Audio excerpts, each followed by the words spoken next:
আজকে তৈরি করব অনুষ্ঠান বাড়ির মতো টমেটোর চাটনি, কাজু, আমসত্ত্ব আর খেজুর দিয়ে। তো কিভাবে টমেটোর চাটনিটি অনুষ্ঠান বাড়ির মতো তৈরি করছি সম্পূর্ণ ভিডিওটি দেখে নাও।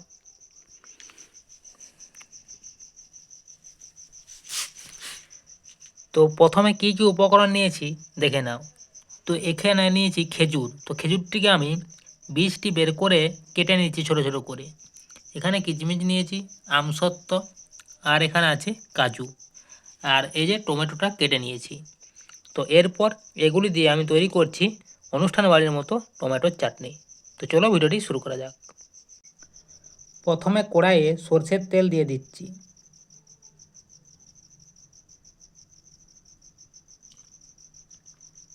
পরিমাণ মতো। তারপর এখানে তেলটি গরম হয়ে গেলে দিয়ে দিচ্ছি পাঁচফোড়ন।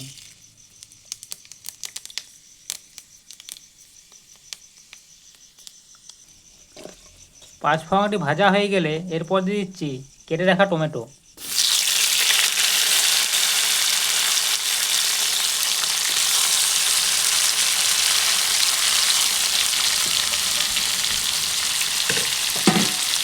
তো টমেটোটা এখন কিছুক্ষণ ভেজে নিচ্ছি।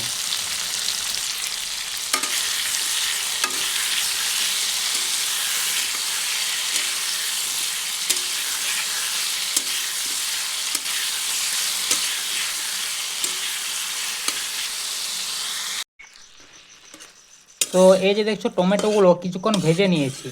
তো এরপর এটিকে ঢাকা দিয়ে এগুলি সেদ্ধ করে নিয়েছি যাতে টমেটোটা গলে যায়। তো এখানে ঢাকা দিয়ে রেখে দিচ্ছি প্রায় 5 মিনিটের মতো।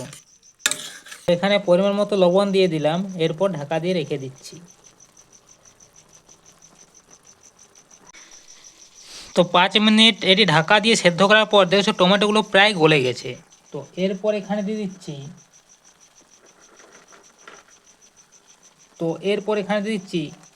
কাজু, কিশমিশ, খেজুর, যে যে খেজুর দিয়ে দিলাম,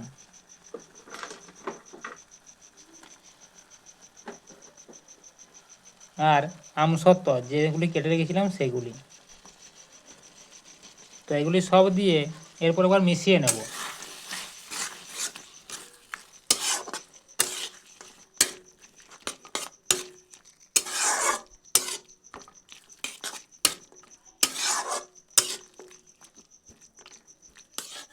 সব কিছু মিশিয়ে নিয়েছি। এরপর এখানে দিয়ে দেবো চিনি। তো এরপর এখানে দিয়েছি পরিমাণ মতো চিনি। তো এখন দেখছি এটি শুকনো হয়ে গেছে। তো চিনিটি দেওয়ার পর কিছুক্ষণ পর আরও এটি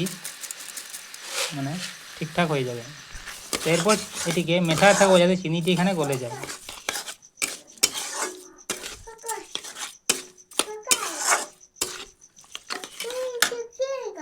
তো এখানে চিনিটা দেওয়ার কিছুক্ষণ পর দেখো চিনিটি পুরোটা গুলিয়ে গেছে।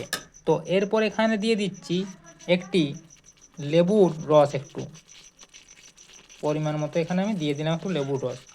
আর দিচ্ছি ভেজে রাখা পাঁচফোড়ন গুঁড়ো কিছুটা।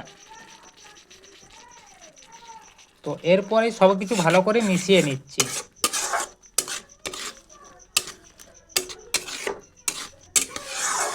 ভালো করে সব কিছু মিশিয়ে নিলাম। তো এরপর এটিকে একটু ফুটিয়ে নামিয়ে নেব, তাহলে আমাদের অনুষ্ঠান বাড়ির মতো টমেটো চাটনি রেডি।